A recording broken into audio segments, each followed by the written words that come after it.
Azminah rakus kuasa mahu tukar kerajaan. Begitulah umpamanya sahabat-sahabat semua. Apabila Azmin hari ini membuat satu kenyataan yang amat-amat mengejutkan kita. Dan juga dikatakan para walaun dan walaun berperang sesama sendiri disebabkan cuba untuk mempertahankan kaki penfitnah nombor 1 di negeri Perak. Tidak lain tidak bukan Razman Zakaria, Pesuruhjaya PAS Perak, sahabat semua. Jadi dua perkara yang menarik untuk saya kongsikan bersama dengan Anda. Tapi sebelum saya teruskan, jangan lupa juga untuk terus support Orang Dapat Channel dengan cara tekan butang subscribe, like, dan share. Sembari kita ikuti berita gempak hari ini.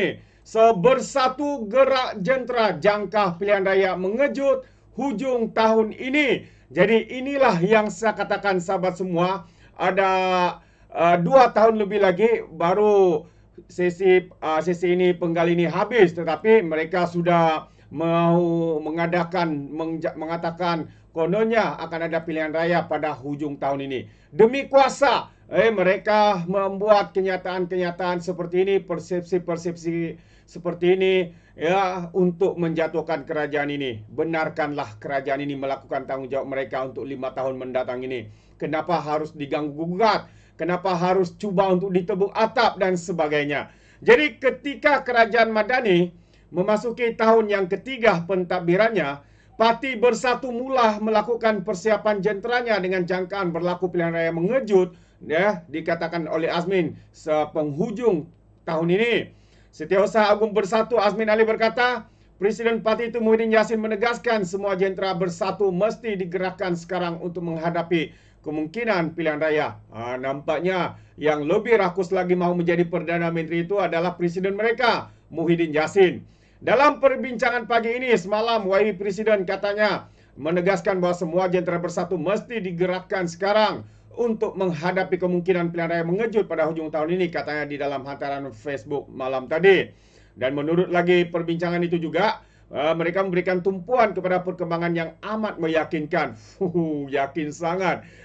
Jadi kita akan tunggu hujung tahun ini benarkah ada pilihan raya? Kalau tidak, ternyata inilah kerakusan kuasa, inilah cubaan untuk membina persepsi untuk mau menjatuhkan kerajaan ini. Jadi susulan perbincangan khas di kalangan pemimpin tertinggi Bersatu dan PAS pada Rabu yang lalu, termasuklah PAS, sahabat semua. Perbincangan khas itu juga turut dihadiri presidennya Hadi Awang dan Muhyiddin Yassin. Presiden Bersatu Muhyiddin mengeluarkan arahan supaya audit kekuatan jentera bersatu dimulakan di semua negeri, khususnya kawasan-kawasan tumpuan parlimen dan Dewan Undangan Negeri. Presiden juga menyeru semua pimpinan dan ahli-ahli parlimen dan ahli-ahli untuk menjaga disiplin dan berintegriti, menjalin kerjasama dengan parti-parti anggota dalam Perikatan Nasional dan sentiasa menyantuni dan prihatin rakyat. Semoga katanya Allah mempermudahkan perjalanan perjuangan bersatu, ya, untuk menebuk atap, perjuangan menebuk atap lah itu, ya. Tidak sabar-sabar mau jadi kerajaan. Ya, belum pun habis penggal 5 tahun ini, mereka sudah bermimpi untuk menjadi kerajaan. Itu antara kenyataan daripada Azmin Ali. Bulan lalu juga Marsidul Ampas Hasim dilaporkan berkata parti itu akan mengetuai Pakatan Pembangkang dengan mengatakan PAS memiliki lebih kekuatan berbanding dengan Parti Bersatu.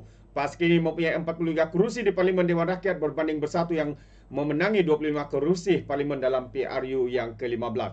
Jadi untuk memberi sedikit komen pandangan berkaitan dengan isu ini, kalau sebelum ini, ya, PAS mempunyai 43 kursi. Dan pada pandangan saya, pilihan raya umum yang akan mendatang 2 tahun lebih lagi ini memungkinkan PAS bakal kehilangan mungkin separuh kursi daripada jumlah yang mereka ada pada hari ini. Dan kalau Bersatu sekarang ini memiliki 25 kursi, tambah itu, tambah pengkhianat, tambah pengkhianat UMNO dari PKR, dari parti lain, ya, kalau pilihan raya umum yang akan datang, mungkin, ya, Bersatu ini hanya ada 2 kursi ataupun paling banyak 5 kursi sahaja. Dan dikatakan antara kursi yang bakal hilang adalah pemimpin-pemimpin utama mereka. Seperti Marang, Hadi Awang, Pago, siapa lagi? Azmin Ali, Taqiyuddin. Ini antara pemimpin ahli parlimen PAS dan Bersatu yang bakal kehilangan kursi di parlimen mereka sekiranya, ya, kerajaan perpaduan ini akan meneruskan kerjasama mereka pada pilihan raya umum yang akan datang. Jangan sialah dirosakkan oleh musuh-musuh dalam selimut yang ada di dalam kerajaan perpaduan ini, yang asik menyerang Perdana Menteri, yang asik menyerang pemimpin-pemimpin daripada kerajaan, pemimpin daripada DAP khususnya. Kita tahu siapa individu itu, Akmal Saleha, seringkali menyerang pemimpin-pemimpin DAP. Tapi kalau pemimpin gerakan, kalau MCA yang membuat kenyataan-kenyataan yang menghina agama bangsa, tidak pula ya mereka bergolek-golek di atas jalan. Tetapi kalau DAP, pemimpin DAP sanggup untuk mengulang-ulang cerita sebelum ini, cerita tahun-tahun sebelumnya diulang semula untuk menghasut, untuk membina persepsi buruk kepada pemimpin DAP. Itulah yang musuh-musuh dalam selimut ini lakukan. Itu pandangan saya, sahabat semua. Dan sebentar tadi, kenapa saya katakan para walaun dan walaun ini saling menyerang di antara satu sama lain, menyerang individu-individu dari dalam golongan ahli-ahli dan penyokong pentaksub PAS ini, hanya karena tidak bersetuju ya dengan tindakan kaki penfitnah Razman Zakaria ini. Dan akhirnya ini antara kenyataan daripada pentaksub kepada Razman. Katanya, kami akan pertahankan Razman walaupun dia ini seringkali menghasut dan juga menfitnah, termasuk juga lah menunggang isu bangsa daripada serangan kumpulan pro DAP katanya. Yang disalahkan DAP, sahabat-sahabat semua. Yang disalahkan DAP.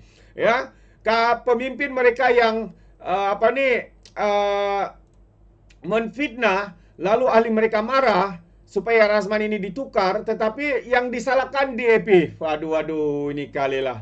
Memang benarlah apa yang dikatakan oleh Muhyiddin Yassin, bahwa PAS ini adalah parti ajaran sesat. Itu bukan saya yang cakap, tapi itu adalah kenyataan daripada Muhyiddin Yassin. Jadi mari kita lihat, pemuda PAS Pulau Pinang tampil mempertahankan Pesuruhjaya PAS Perak Razman Zakaria daripada serangan berbagai pihak, termasuklah mereka yang disifatkan sebagai kumpulan pro DAP yang ada di dalam PAS. Ini yang lucu, sahabat semua. Bila mana pula walaun-walaun ini menjadi pro kepada DAP. Mereka mahu melihat supaya parti PAS ini dilihat sebagai parti yang berintegriti, bukannya sebagai sebuah parti yang digelar oleh rakyat Malaysia sebagai parti fitnah. Ingat saja fitnah, PAS. Ingat je PAS, fitnah. Tetapi mereka pula katakan kumpulan ini pro kepada DAP.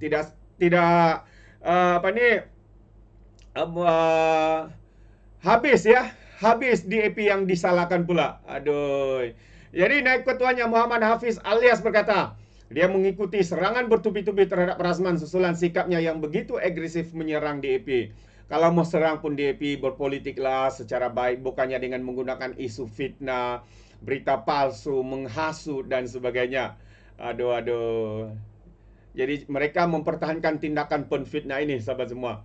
Jadi saya mengambil kesempatan ini katanya untuk membuat penegasan bahwa saya dan sahabat pemuda berdiri teguh bersama beliau dalam menghadapi usaha untuk menentang DAP. Katanya dalam kenyataan bertajuk, kami mempertahankan Razman dari kumpulan pro DAP dalam PAS. Dalam kenyataan, Hafiz membangkitkan pertemuan antara kumpulan pro ulama dan mereka yang digelar sebagai pro DAP atau Jebon dalam PAS satu ketika dahulu. Jadi apa yang saya bimbang katanya, suara ini dilihat datang daripada kumpulan yang sama yang dahulu pernah saya bersama kumpulan pro DAP dan menyokong rancangan DAP. Memang terdesak betul lah. Balik-baliklah DAP yang salah. Pemimpin lebay-lebay, ular dalam semak yang menfitnah, DAP yang salah. Aduh, ini kali lah. Sedangkan yang difitnah itu adalah pemimpin-pemimpin daripada DAP. Saya pun tak boleh brand lagi lah apa yang mau dicakap dengan parti sesat, parti penfitnah ini. Katanya lagi, walau kami dalam parti komponen yang sama, memerintah Pulau Pinang, tapi tindakan DAP dilihat merugikan umat Islam di Pulau Pinang sehingga menimbulkan banyak pergolakan dalaman katanya. Wow, tunggang lagi lah selagi boleh tunggang. 27 Januari yang lalu, sahabat semua, Razman telah memohon maaf kepada Menteri Belia dan Sukan Hana Yeo dan kumpulan YTL kerana mengaitkan pemimpin DAP itu dengan keluarga konglomerat Yeo Teng Lai, ataupun lebih senang dicakap menfitnah ya YB Hana ini anak kepada jutawan pengasas kepada YTL. Inilah dia cakap sembrono, ya. Kalau dihudu mulutnya mungkin lebih busuk daripada tandas yang 10 tahun tidak dicuci. Bagaimanapun ia bukan kali pertama Razman berbuat mengakui kekilafannya. Kalau sudah kilaf itu maksudnya apa? Sudah buat silap kerana menfitnah. Jadi walaupun dia memohon maaf, salah tetap salah, fitnah tetap fitnah. Bukan hanya memohon maaf, segala fitnah itu boleh ditarik balik. Ya, perkara itu sudah berlalu. Para walaun-walauntik yang bodoh, yang tiada otak, sudah percaya dengan fitnah yang dibuat oleh Razman Zakaria ini. Walaupun dia memohon maaf, para walaun-walauntik ini sudah pun WhatsApp sana, WhatsApp sini, ya, mengatakan YB Hana ini anak orang kaya seperti mana yang dinyatakan fitnah daripada Razman Zakaria. Jadi saya sangat bersetuju tindakan daripada YB Hana untuk meneruskan saman fitnah terhadap kaki penfitnah nombor 1 negeri Perak. Tidak lain tidak bukan Razman Zakaria. 11 Disember lalu, Razman turut memohon maaf kepada Menteri Perumahan dan Kerajaan Tempatan YB Ngakoming juga daripada DAP kerana difitnah berada dan mengaitkan insiden kibar bendera Cina di Teluk Intan. Selepas siasat punya siasat, akhirnya kantoi menfitnah, kantoi menipu, kantoi berbohong, dia memohon maaf. Selepas Ngakoming mengatakan akan menyaman. Kerana takut kena saman, mohon maaf kali kedua. 2023 Razman memohon maaf secara terbuka kepada Datuk Seri Anwar Ibrahim. Ini di dalam mahkamah selepas ketika perbicaraan. Kerana mendakwa Perdana Menteri membawa agenda pro-LGBT. Akhirnya apabila disaman sahabat semua, merayu agar saman itu ditarik balik. Dan beliau memohon maaf kerana bersikap bodoh, bangang, dangkal, apalagi, Dan akhirnya kerana kebaikan Datuk Seri Anwar, Datuk Seri menarik balik saman dan menerima permohonan maaf. Rakyat kecewa dengan Datuk Seri Anwar kerana menerima. Kita harap dia menerima permohonan maaf itu, tapi kita berharap supaya saman itu diteruskan. Dia juga pernah diperintahkan membayar ganti rugi kepada pengurusi DAP Lim Guang Eng pada tahun 2023 dan bekas Menteri Besar Perak Muhammad Nizar Jamaluddin pada 2017 selepas kalah dalam saman fitnah. Jadi sementara itu Hafiz berkata kumpulan berkenaan lebih berminat untuk memfokuskan isu kalah saman membabitkan pemimpin PAS seperti Razman berbanding serangan DAP itu sendiri. Manakah tidak diserang kalau tidak habis-habis menfitnah? Orang yang difitnah punya hak untuk mempertahankan diri.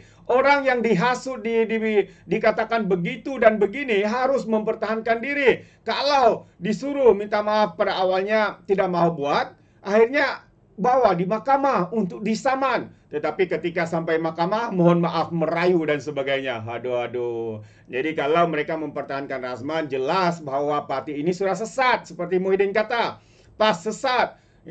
Siapa yang berada dalam PAS akan sesat, kata Muhyiddin. Jadi sedikit demi sedikit kita boleh melihat bukti bahawa PAS ini adalah sebuah parti ajaran sesat, kata Muhyiddin Yassin. Dan siapa yang bersama dengan PAS akan jadi sesat, kata Muhyiddin Yassin. Tapi sekarang ini Muhyiddin dalam PAS. Dia sudah belajar menfitnah. Baru-baru ini Muhyiddin juga kalah dalam saman fitnah terhadap Lim Guang Eng. Dia telah membayar sebanyak 1.35 juta sahabat-sahabat semua. Di mana dia belajar menfitnah? Kalau bukan daripada parti PAS. Peribahasa mengatakan masuk kandang ayam, mengembek. Masuk kandang kambing mengaum. Betul kata peribahasanya, lebih kurang begitulah. Jadi ini yang berlaku sahabat-sahabat semua. Mereka belajar menfitnah daripada pakar menfitnah. Akhirnya kalah saman fitnah. Akhirnya bagi ampau kepada DAP, kepada pemimpin-pemimpin DAP. Jadi sahabat semua, apa pandangan anda? Dua perkara tadi. Kerakusan Azmina Bersatu PAS mahu untuk tukar kerajaan belum berhenti lagi. Tidak sabar-sabar untuk menebuk atap dan menukar kerajaan. Bila mana mereka jadi kerajaan, apa yang berlaku? Hancur negara kita. Walaun dan walauntit berperang sesama sendiri untuk mempertahankan kaki fitnah Razman Zakaria yang seringkali membuat permohonan maaf selepas membuat fitnah. Jadi bagi saya ini bukan terkilaf. Dia sudah ketagih untuk membuat fitnah, menghasut dan sebagainya, apatah lagi menunggang isu bangsa dan agama. Apa pandangan anda sahabat semua? Anda boleh berikan komen di dalam ruangan komen. Terima kasih. Izinkan saya untuk mengundurkan diri dan seperti biasa peribahasa mengatakan, tapapun kangkap dua tahun keinginan. Dalam bahasa Melayunya, tepuk dada, tanya selera. Sekian je daripada Alright Napa Channel. Saya kita berjumpa lagi. Bye-bye.